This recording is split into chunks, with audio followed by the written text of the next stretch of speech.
આણંદમાં નકલી ખાતર કૌભાંડનો પર્દાફાશ થયો છે। એસઓજી અને કૃષિ વિભાગની સંયુક્ત કાર્યવાહી સ્થળ પરથી 3454 નકલી ખાતરની બેગ ઝડપાઈ। 18 લાખથી વધુનો મુદ્દામાલ પોલીસ દ્વારા જપ્ત કરાયો। સસ્તા ભાવે ખાતર વેચી ખેડૂતો સાથે છેતરપિંડી।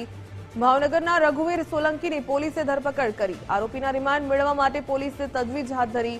કૌભાંડમાં મોટા માથાઓ સંડોવાયેલા હોવાની આશંકા। પોલીસે સપ્લાય ચેન અને નેટવર્કની તપાસ હાથ ધરી। વધુ વિગત મેળવે સંવાદદાતા યશદીપ ગઢવી પાસેથી। યશદીપ, સસ્તા ભાવે ખાતર વેચવાને બહાને ઠગાઈ આચરવામાં આવી, આ વધુ શું વિગત આ સંદર્ભે?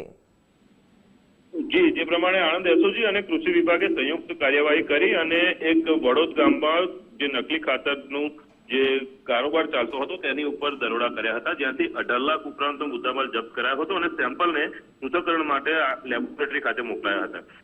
એપ્રિલના દિવસે થયેલી આ રેડ બાદ આ જે છે ગુનો દાખલ થયો છે અને હાલ જે પ્રમાણે વાત કરવામાં આવે તો ભાવનગરના રઘુવીરસિંહ મનસુખભાઈ સોલંકીને પોલીસે દબોચી લીધા છે। આરોપીના વધુ રિમાન્ડ પણ મેળવ્યા છે। નકલી ખાતર કૌભાંડમાં અન્ય કેટલાક મોટા માથા પણ સંડોવાયેલા હોય તેવી આશંકાઓ જતા પોલીસે હવે સપ્લાય ચેન અને નેટવર્ક અંગેની આગળની તપાસ હાથ ધરી છે।